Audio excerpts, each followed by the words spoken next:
fazer uma leitura bíblica enquanto estás sobre os seus pés, desta feita no Evangelho de Mateus, capítulo 16 deste Evangelho. Gostaria de dividir aqui em poucas palavras o pensamento dessa igreja. Evangelho que escreve Mateus, capítulo 16, estarei lendo alguns versículos a partir do 13. Só você que localizou a referência bíblica, diga glória a Deus. Glória a Deus. A versão que eu tenho em mãos está da seguinte forma: e chegando Jesus às partes de Cesareia de Filipe, interrogou os seus discípulos, dizendo: quem dizem os homens ser o Filho do Homem? E eles disseram: uns dizem ser João o Batista, outros dizem ser Elias, outros dizem que é Jeremias e talvez um dos profetas. Disse ele: e vós, quem dizeis que eu sou? E Simão Pedro respondendo disse: tu és o Cristo, o Filho do Deus vivo. Você pode dizer um amém? Amém. Se sente, por gentileza. Quero agradecer aos céus por essa riquíssima oportunidade de estar com os irmãos aqui nessa noite. Para mim é uma honra conhecer alguns adoradores que já estaremos povoando os céus. Prazer. Deus abençoe a vida do nosso pastor, nossa missionária, a família nacional. Muito obrigado pela confiabilidade. Eu não sou itinerante, sou pastor de igreja. Então eu sei o quanto isso é preocupante, né? Quem é que vai falar? Muito bem. Hoje eu não vou estar trabalhando com a minha amada esposa. Sou casado há 26 anos. Tudo disso nós temos 4 filhos. E hoje ela está numa atividade lá para entregar alguns compromissos. Não pôde vir comigo, pastor, missionário. Para essa fase, se o Senhor nos conceder, será uma honra estar aqui uma vez mais na companhia da mesma. Eu digo isso porque eu moro no Encomendador Soares. Tem gente que Encomendador Soares apresenta uma esposa, se vem para Queimados apresenta outra. Então por aí teremos oportunidade no nosso altar. Mas que Deus abençoe e dê cada dia mais visões, revelações acerca do propósito deste povo que aqui está. Eu me comprometi com Deus, não foi Deus que me pediu, foi eu que me comprometi em estar disponível à obra dele. De maneira que já tem ali pelo menos 20 dias que eu estou pregando ininterruptamente. Tem dias que é de manhã, como hoje, e à noite. Mas foi um propósito que eu fiz com Deus, não foi Deus que me pediu. E foi um cenário de enfermidade. Eu já vi uma palavra, mas eu ouvi falando que a noite de cura aqui, eu quero liberar essa minha experiência pessoal para você entender que o seu milagre também é possível. E num cenário de enfermidade, eu parafraseei o que Paulo disse: eu me gaste e que eu deixe ser gasto pelo Evangelho. E o cenário era de câncer.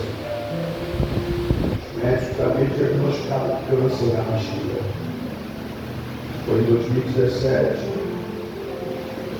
e era tão grande o câncer, 8 centímetros de diâmetro, que eles precisaram fazer uma nova biópsia para entender o que de fato estava acontecendo. Constatado era carcinoma, mas não havia tido seu poder de alcance. Pela dimensão, eles acreditavam que tinha dado aquilo que eles chamam de neoplasia ou metástase. Os órgãos adjacentes que atingem alguma uma forma a ser alcançada. Por isso, uma nova aliança foi necessária, de maneira que eu ainda fiz no ano de 2017, mas o resultado só saiu dia 5 de janeiro de 2018. O setor de patologia eu peguei e fui para a consulta no dia 5 de janeiro de 2018. E quando eu cheguei, o médico me chamou, deu meu prontuário, identificou a minha causa e começou a dizer como seria o pré, o durante e o pós de qualquer tratamento se houvesse quimio, rádio ou intervenção cirúrgica. Tanto a quimio quanto a rádio seria tão agressiva que poderia também matar. A cirurgia era algo de 10 a 12 horas se não desse nenhuma intercorrência. Então todo o procedimento seria exatamente tão arriscado quanto nós. E ele dizendo tudo que seria possível, dependendo do que eles avaliassem do tratamento. E enquanto ele ia dizendo tudo aquilo, ele pega da minha mão aquele resultado, um áudio, 2 páginas, ele envelope, ele dentro do lápis, dentro do plástico, grampeado. Parece que é para ninguém ter acesso àquilo. De repente o médico lê uma página, lê outra, volta a reler a primeira, lê novamente a segunda, não se dá por contente, pega no jaleco, no celular, tira a foto das 2 páginas e fala: espera um momento, eu vou enviar para a restante da equipe de urologia, para eles dar uma olhada no que está acontecendo, algum problema aqui nessa biópsia. E a minha pergunta para ele foi: qual é o problema, doutor? Ele falou: essa biópsia está dizendo que a tua bexiga não tem câncer. Eu tenho a regra assim quanto você. Só que eu estou preocupado porque para o médico não ter câncer está sendo um problema. Doutor, eu pensei que o problema era o câncer, agora você está dizendo que não teve. É um problema? Não é nada disso. Eu falei: pois bem, foi isso que eu entendi. Você está falando que tem um problema, e o problema é que não tem câncer. Isso quer dizer que ele está, porque o primeiro deu toda a valia para o primeiro resultado e validando o segundo. Eu falei: doutor, eu não sei nada de medicina, mas a matemática ainda é precisa. Se eu tenho 2 resultados distintos, eu teria no mínimo 50% de chance desse aqui estar certo. Como o senhor me afirma que esse está errado no primeiro, mas com pouca informação técnica, invalidando o resultado que ele estava vendo e dando a valia em todo o outro que já havia sido feito. Eu falei: doutor, se o senhor está tentando me explicar que não está explicando nada, eu tenho um Deus que explica o que está acontecendo aqui. Ele ficou contrariado, pode dizer: já vem vocês com esse negócio de Deus. Eu falei: não é bem assim. Isso aqui é o que? Uma igreja, uma sinagoga, uma capela. Isso aqui é o quê? Não, um consultório. O senhor é pai, pastor, bispo, apóstolo? Não, eu sou doutor, eu sou médico. Então eu vim na ciência da medicina. Mas só que tem um detalhe: a ciência da medicina tem limite. O meu Deus não tem. A ponto de ele se manifestar ainda mais, dizer: eu nem acredito em Deus, porque eu sou ateu. Angelique me assiste. E eu vou até concordar com o senhor: se é existir a partir da existência, Deus não existe. Porque nosso Deus é muito mais do que existência.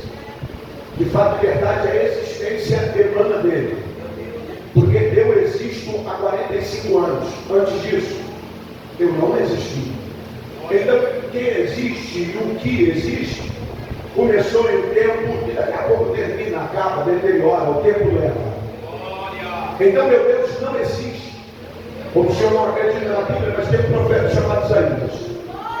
Ele escreveu um livro, 66 capítulos, mais capítulo 45, o versículo 13, ele vai falar: antes que houvesse dia, eu sou. E não tem ninguém que possa fazer me escapar das minhas mãos. Operando eu, quem impedirá? Então meu Deus não existe, ele é.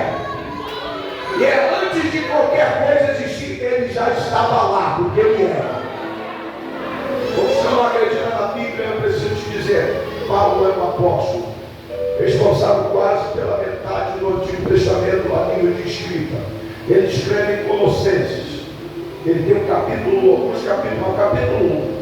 E o versículo 16 ele vai dizer o seguinte: porque dele e para ele foram feitas todas as coisas, quer ser visível ou invisível, quer seja trono, principado ou potestade, tudo foi feito por ele e para ele. Sem ele, nada do que foi feito poderia ter sido feito. Deus é mais do que existência. A existência só existe por causa de Deus. Então, doutor, Deus não existe, eu concordo com o Senhor, porque Ele é. Ele silenciou, aproveitei o silêncio, já que Ele não queria diagnosticar, eu queria pregar. Ele silenciou e eu entrei. Já que o senhor estuda 12 anos para estar num estado e me faz uma declaração dessa, eu vou até respeitar, só não entender. Porque forçar para não acreditar nele é mais difícil do que simplesmente acreditar. Mas, já que o senhor não acredita em religiosidade, eu quero ser científico com o senhor. O senhor acredita nas leis que regem o tempo? Ele falou: acredito. As leis que regem a natureza? Acredito. Pois bem, o senhor já viu a gravidade? Já que o senhor acredita nela? Acredita na gravidade? Já viu ela? É a cor, a textura, o cheiro. Não vê, não toca, não sente, mas acredita. Parece um negócio meio que paradoxal. Não acredita em Deus porque não vê, porque não toca, mas na gravidade você acredita. Você acredita que todas as leis que regem a natureza têm o selo de Deus? Selo de Deus é. Deus marcando foi o que fiz. E qual é o selo? É imutável. Ninguém muda a natureza. Imutabilidade é atributo que só Deus Pai, Filho e Espírito Santo tem. Mas ele botou um selo na natureza de Deus. Ninguém muda. O máximo que ele pode fazer é previsão. É verdade. Escrever, mas mudar não muda. A gente usa um review, a gente usa uma maquiagem para tentar dar um jeitinho. Vai ali no médico, dá uma esticada aqui e ali. Mas quem muda o efeito da natureza? Antigamente o cabelo era todo pretinho, saudável, forte. Hoje quem sabe? Efeito da natureza, quem muda isso? É imutável, doutor. Mas já que o senhor não acredita em Deus, mas na ciência o senhor acredita. O senhor sabe dizer então por que todas as leis que regem a natureza, ela é firmada em um tripé? Ela é trina, é uma base trina? Não reparei. Eu tinha pensado, por exemplo, o tempo. Ele é dividido em passado, presente e futuro. Por que presente, doutor? Já que a gente está preso no presente contínuo. Por que presente? Quando amanhã chega já é hoje. A gente nunca vive o amanhã. Muito menos o ontem. A gente vive hoje. Por que 3 em 1 então, doutor? Porque a água que é vital para nós, ela é sólida, líquida e gasosa. Por que 3 em 1? Você sabe. Nós somos chamados de ser tricotômico, formado de corpo, alma e espírito. Por que 3 em 1? A estrutura humana, essa é a área do Senhor. Ela é dividida em prótons, elétrons e nêutrons. Por que 3 em 1? Porque cada um dos córtex também tem 3. Por que 3 em 1? Vamos dizer, porque o espaço é dividido em largura, profundidade e altura. Por que 3 em 1, doutor? O senhor sabe dizer? A música que ouvimos aqui é dividida em harmonia, melodia e ritmo, não é isso? Por que 3 em 1? Você sabe dizer porque essas coisas eu ficaria aqui por horas dizendo todas elas e querendo saber. Se eu sabe dizer, eu falei, não sei. Eu vou te dizer. É porque nós não somos fruto da evolução darwinista. Não viemos da ideia de Charles Darwin. Nós somos fruto da criação. E no ato da criação lá estava Deus Pai, Deus Filho. Por isso que tudo isso é 3. Porque quando falou façamos, estava lá o Pai, estava lá o Filho, estava o Espírito Santo. Naquele dia a consulta terminou diferente. Ele pegou o que era dele, me deu o que era dele e falou, vai embora. E depois a gente te liga. Ele é de profissional. Então Preto, Bom Bagulho, Xinjeque lá não funciona. Fizeram aí uma hora queimado, onde tudo funciona bem. Ele não sabe o que é isso. Não vi não. 15 dias depois ele ligava. Seu tio, isso aqui é do Hospital Geral de Bom Sucesso. A gente tem algumas coisas para resolver. Não, a gente precisa saber o que está acontecendo. Não sabe o que está acontecendo. Não, porque essa doença é traiçoeira. Quando a gente pensa que está aqui, ela já foi para ali. E quando percebe o problema, aí já que vocês querem exames, vou fazer exame. O senhor pode internar, porque internado a gente vai mais rápido. Lá de fora vai marcar para meses e a gente precisa de pressa. Pode internar, eu falei, posso, tá bom. Amanhã a gente te espera aqui, interna e começa a fazer os exames. Falei, amanhã não, porque amanhã eu tenho um culto para ir, não vai dar para mim. Culto? É. Então, quarta-feira de manhã a gente espera aqui. Eu falei, à tarde, de manhã eu tenho consagração para ir. Você não acredita no meu Deus, eu acredito. E quer saber? Eu não preciso de ninguém para acreditar no meu Deus, eu acredito. Simples assim. Eu não preciso de ninguém para fomentar a minha fé. Eu tenho fé que ele existe e quero mais do mais. Simples assim. Cheguei quarta-feira, carro do lado. Cheguei fazendo alguns exames rápidos. Mas eu fiquei 15 dias internado. Tinha dia que eu não fazia exame, nem olhava para os médicos, aí tem. E botaram os garotinhos aqui, pronto, fiz todos os exames, uma nova biópsia, um exame chamado citoscopia, onde eles conseguem chegar na bexiga com luz para minha ligação. Filma fotográfica, exame de imagem, eles conseguem chegar lá pelo canal da web. Dolorido, constrangedor, mas é um exame que precisava ser. E enquanto o examinador estava fazendo, o chefe da urologia sentado. Começou a ver as outras imagens, perguntou quem fez a primeira imagem.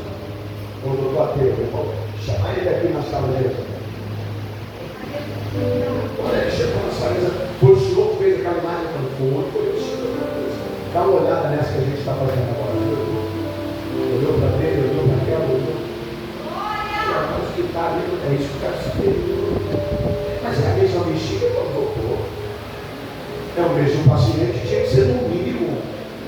A mesma bexiga, né? Porque alguém está vindo da lá. Alguém fez o outro, sempre veio o outro chefe. E eles ficaram conversando, querendo saber o que aconteceu. E dado momento, o chefe da urologia sentado perguntou: vocês viram alguma coisa para operar? Qual é a necessidade de químio aqui?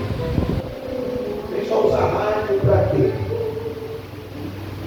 Esse paciente está aqui por quê mesmo? Não, porque antes, doutor, não, antes não.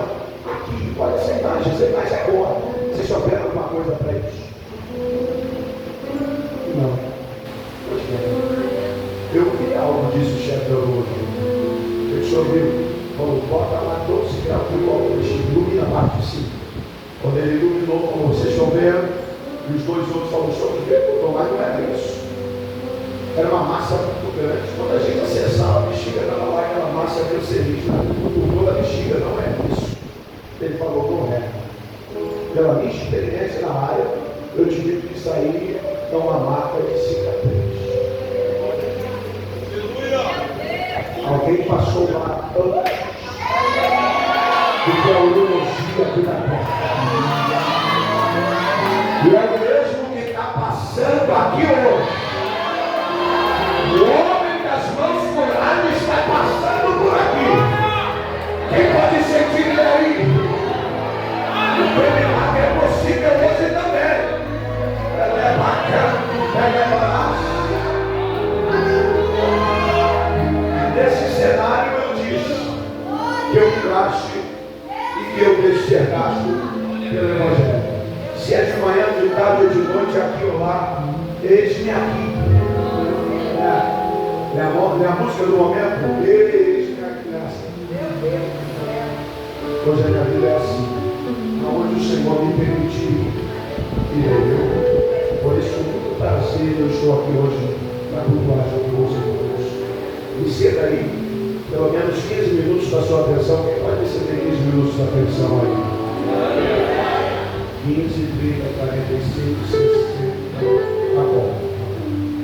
Brincadeira, vai ser rápido. Você pensar que eu estou começando já. Estou a terminar. Jesus, ele era mestre de sofá.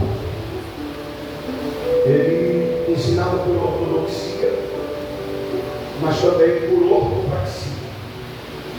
E a ortopraxia é justamente botar o que é ortodoxo em prática.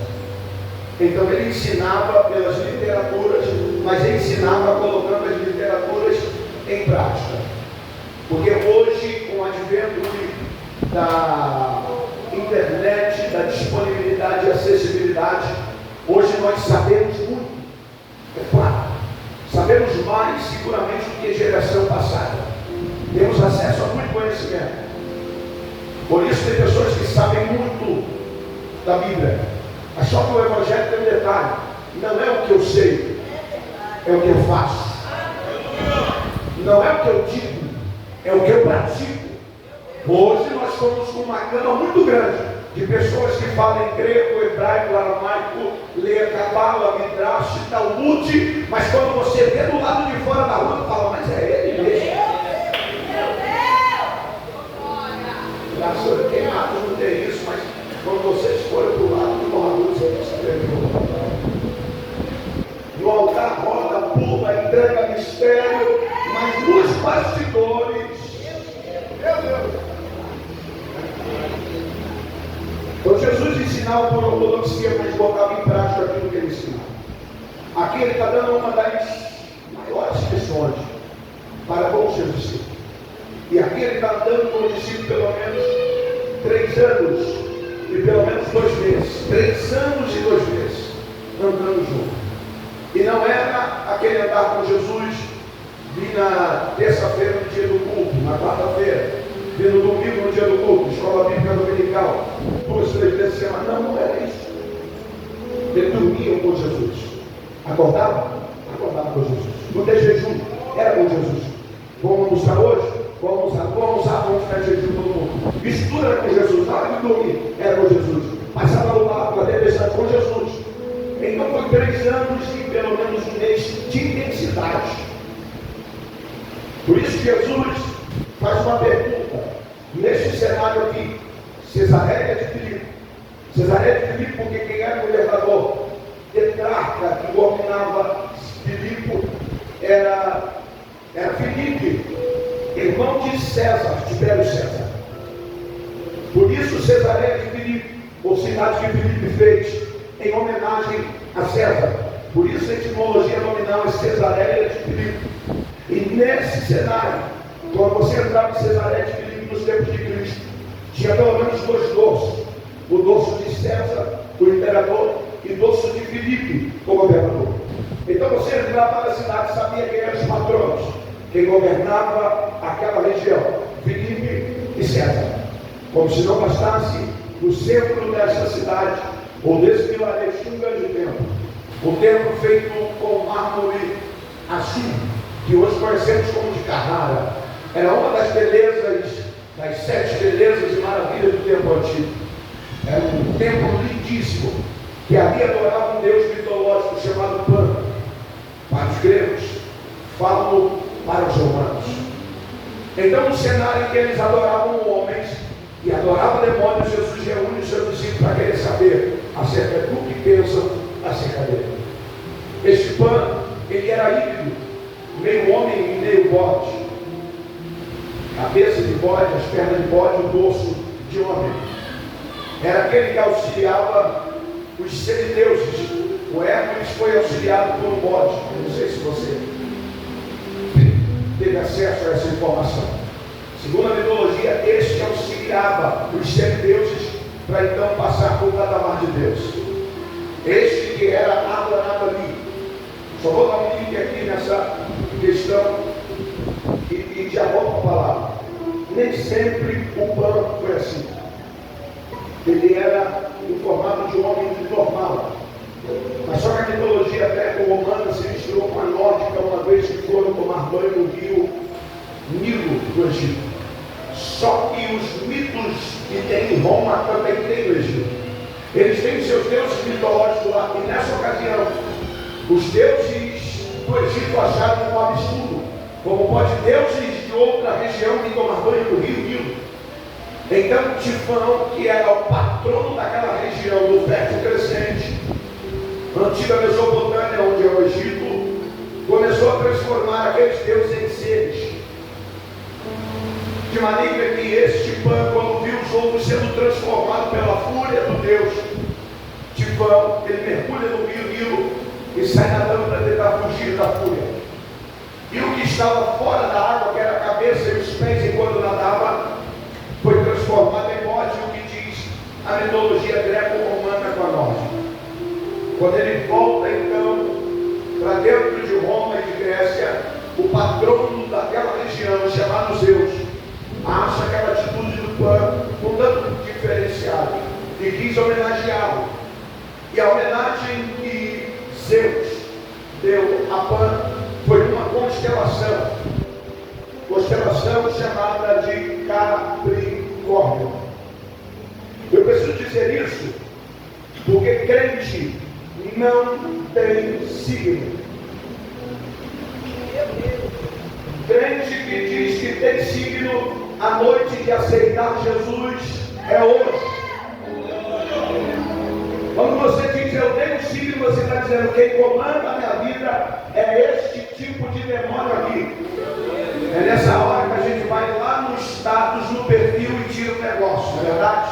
Porque crente não tem signo. Cada um dos signos dos zodíacos são deuses e demônios da mitologia grega. E alguém fala, eu nasci agora, final de dezembro, começo de janeiro, eu sou de Capricórnio, você é de Jesus, crente. Eu não nasci nessa época, eu nasci em abril, eu sou de touro, eu te digo todos eles depois do culto. É tudo demônio. Crente não tem signo. Quem guia a sua vida não é o horóscopo, é a palavra do Senhor. Quem guia a sua vida não é Isora e Onara, é a sua liderança debaixo da orientação do céu. Ela é a canta da batalha. Mas vai sempre vejo a cor da sorte. Eu vou te dizer, a cor da sua sorte é o vermelho do sangue de Jesus.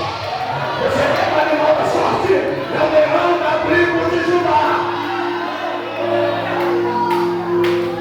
Crente não tem signo, tá bom? Quando você vê um crente desavisado, você já fala para ele, ó, crente não tem signo não, tá bom? Este Pan foi homenageado por Zeus pela constelação de Capricórnio. Este Pan era o deus das matas, segundo eles. Quem entrava na mata sem a sua permissão, ele afugentava. As pessoas ficavam com medo, corriam tentando fugir. Sabe aquela sensação que tem alguém te olhando? Você aumenta um passo e parece que aquilo aumentou o passo também. Era a sensação que causava quem entrava na mata sem a sua permissão. Não à toa, ao passar dos anos, hoje nós temos muitas síndromes oriundas na nossa geração. E uma delas é a síndrome do pânico, oriundo do deus da mitologia grega. E o pânico é justamente o medo de se empregar, aonde tudo trabalha de forma acelerada para tentar recompensar aquele medo que lhe toma conta. Eu sei que existe uma patologia clínica para isso também, mas tanto clínico quanto espiritual, o nome de Jesus é poderoso para resolver. Então o cenário é este: homens adorados e demônio adorado. E Jesus pergunta para os seus: o que eles estão falando de mim aqui? Porque eu entendo que eles adoram demônios, até adoram homens, mas de mim, o que eles estão falando? Rapidamente eles antecipam a conversa, estão falando do Senhor João o Batista. Batista não era sobrenome, era aquilo que eles chamam de onomatopeia, ou o nome que é dado pela sua função ocupada. João recebeu o título de Batista porque é batizado. Se você fosse receber o codinome baseado no que tu faz. Qual seria o teu codinome? Uma vez eu fiz uma pergunta dessa, alguém lá no meio gritou: seria Fifi.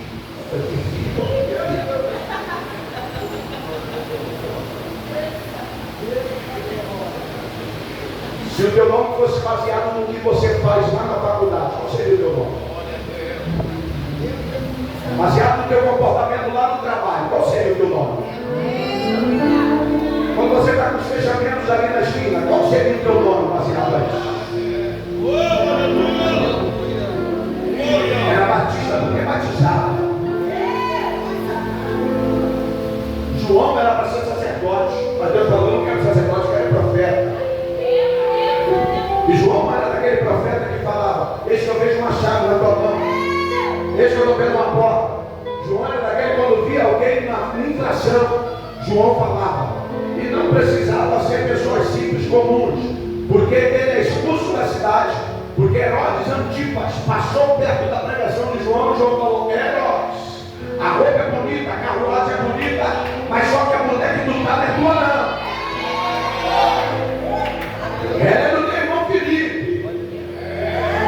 Herodias não gostou desse negócio, falou: Herodes, expulsa João da cidade, que está queimando nosso filho. Porque quem está no pecado sempre quer uma culpa naquele que denunciou o pecado, não é verdade? Resolveu o problema, ninguém resolve. É culpa do pastor, é culpa da pastora. Aquele profeta também não era para ter. Bota a tua vida no altar que ninguém vai chamar a atenção, rapaz.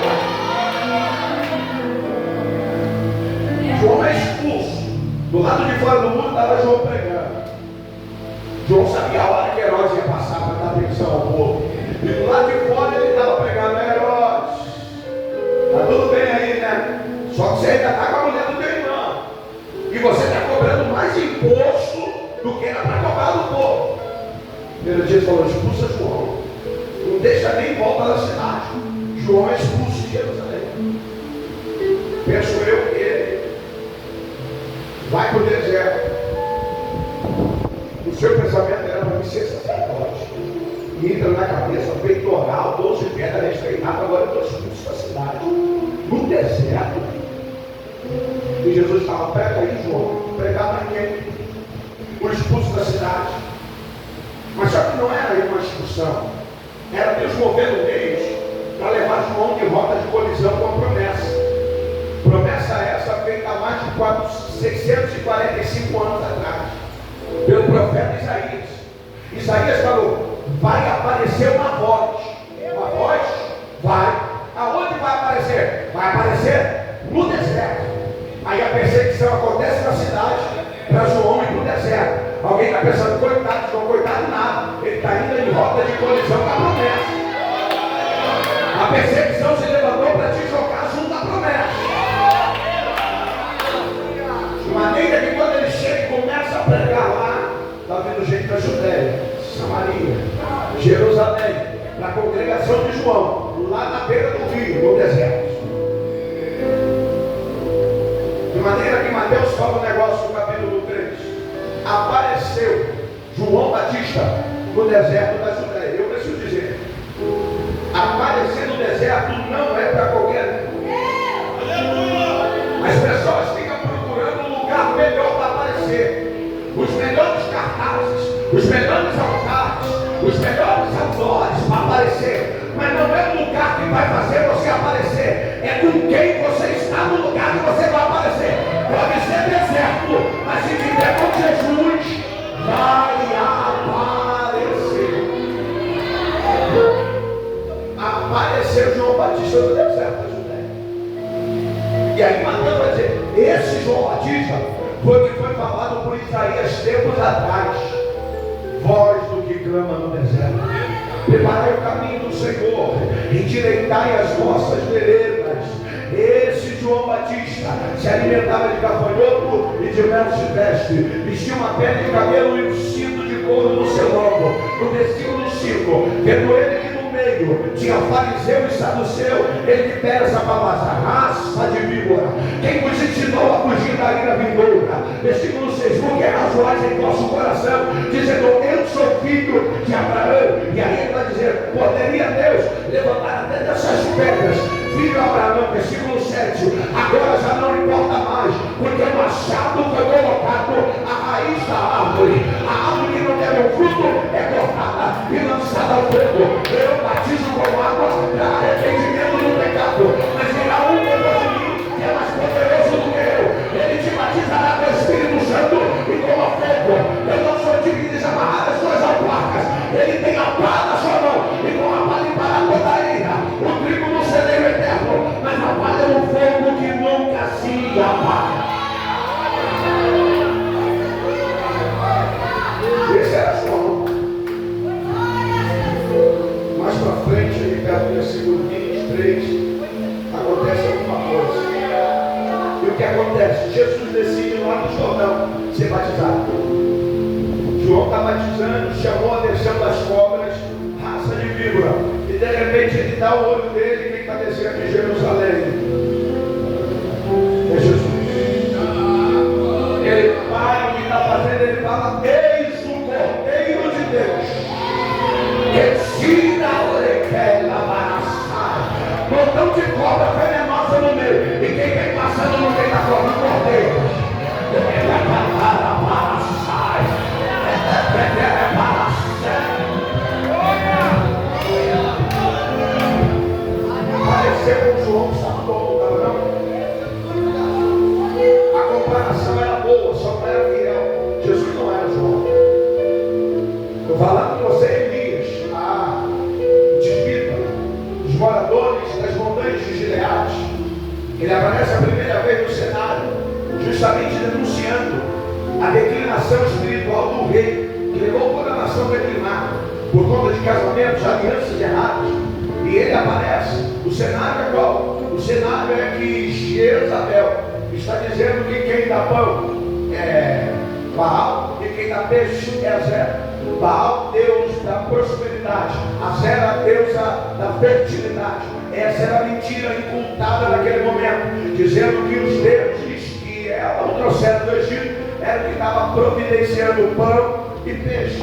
E aquela mentira era fermentada na cidade, a ponto toda manhã, quando a cidade acordava, debaixo dos pés de Baal tinha cestos cheios de pão, e nos baixos dos pés de Azera estava cheio de peixe. Aí o povo vinha animado e dizia, Baal deu pão, Azera deu peixe. E ele aparece no cenário e fala que é Baal que dá pão, é Azera que dá peixe. Então tem um detalhe aqui, Acabe, não vai chover nem chuva, nem orvalho, senão segundo a minha palavra. Eu quero ver a peixe agora, eu quero ver de pão agora.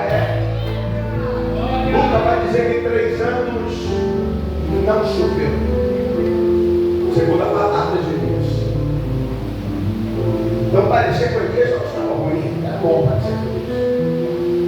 Estou dizendo que o Jeremias era para ser sacerdote também, mas Deus chamou como profeta. Estava no vilarejo de Ananorte, aonde se aprendia todo o ofício sacerdotal, perto de 5 a 6 quilômetros de Jerusalém. Mas lá naquele cenário Deus chama ele. Chama ele para quê? Para ser profeta. E nessa ocasião ele quer ainda endossar e dizer, mas eu sou só uma criança. E Deus fala, não diga isso, porque tudo quando eu disser, tu dirás. Tudo quando eu mandar, tu falarás. Deus não está querendo saber se eu tenho muita oportunidade, Ele quer saber se eu estou disponível. E se eu estiver disponível, Ele vai me usar. Então Jeremias era profeta de coragem. Embora ele escreva o livro de Lamentações, alguém acha que ele era profeta chorão, mas ele chorava por zelo, porque sabia se o povo continuasse naquele caminho, o caminho era de morte, a palavra dele era de juízo. Por isso ele chorava, pedindo bondade, misericórdia.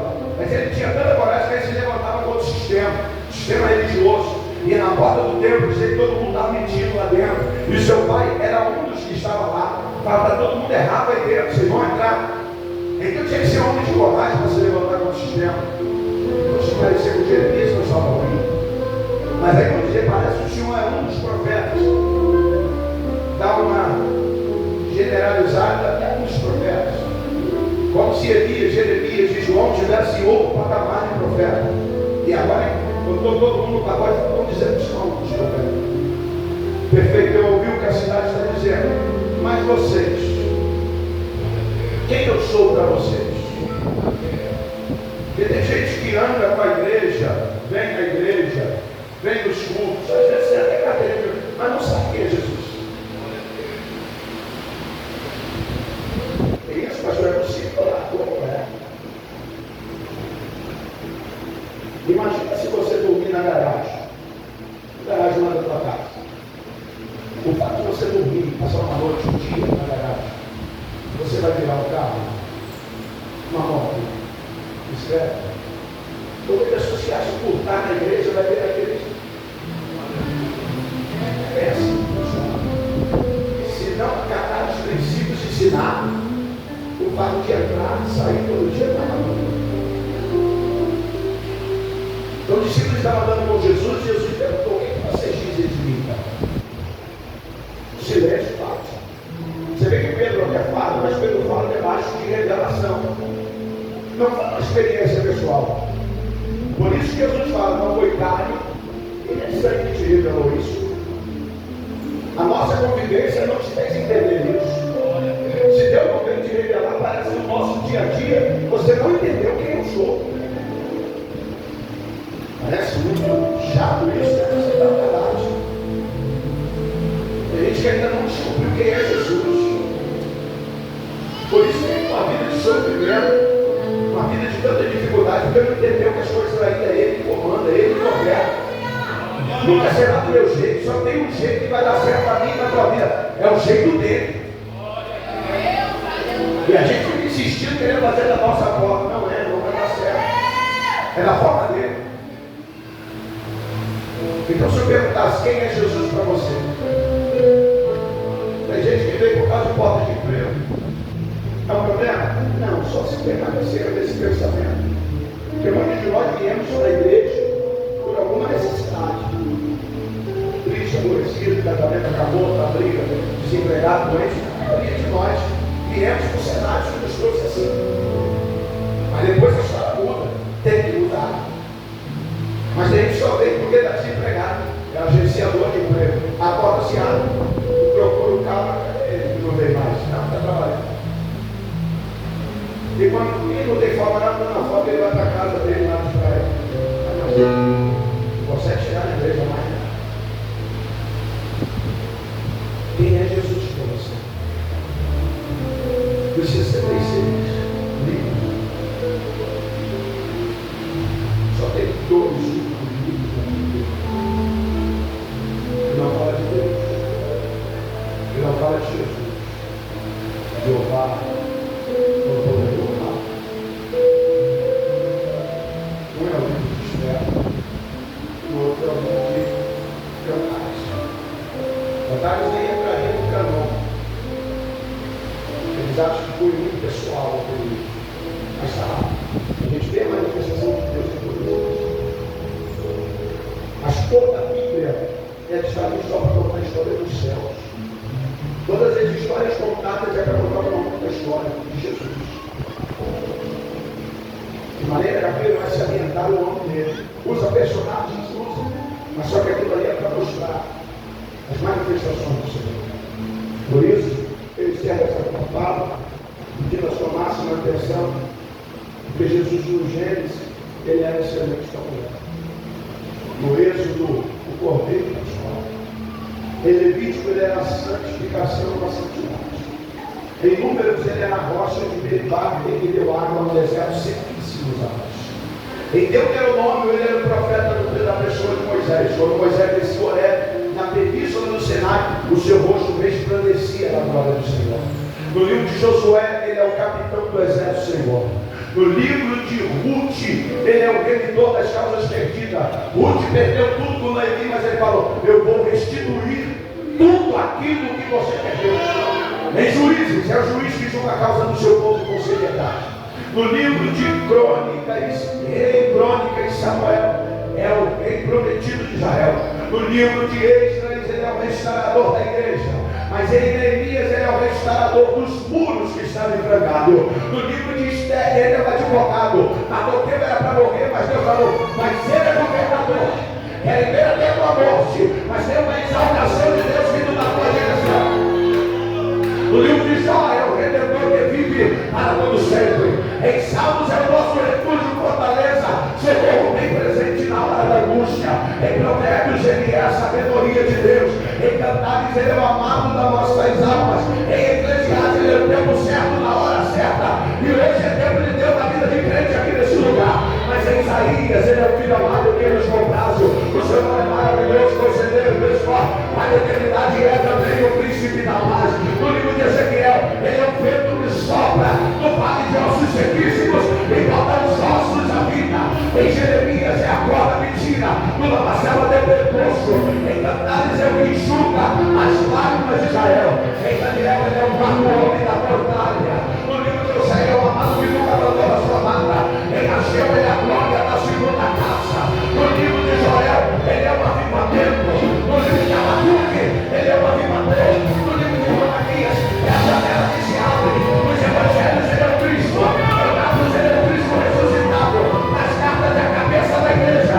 Mas em Apocalipse ele é o alfa, o ômega, o princípio e o fim. Aquele que era, aquele que é, o que há de vir, o Todo-Poderoso. E hoje aquele é a tua cura. Hoje aquele é a balançar. Hoje aquele é a eu estou sentindo uma graça aqui. Ainda tem crente do glória a Deus aqui nessa casa. Já chegou o crente do aleluia. Eleva a canta na mão. Eleva a canta na mão. Isso é ele que está aqui hoje. O seu milagre é possível, porque ele está tratado.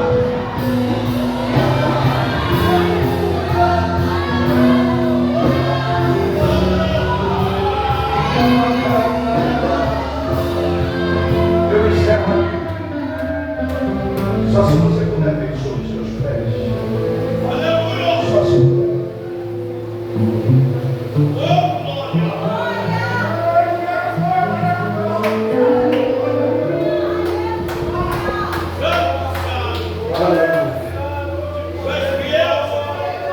É uma habilidade que eu não tenho, mas com a sua ajuda eu gostaria de tentar. Um sim menor aqui. És adorado entre nós. Você sabe que ajuda? O desejado.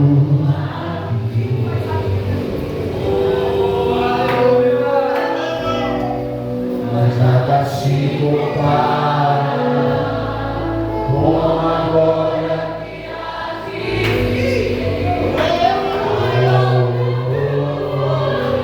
Só quem não é, diga bem alto. Eu não sou navio da casa outra. Ele vem me buscar e com ele eu não sou da casa outra. Ele vem me buscar e com ele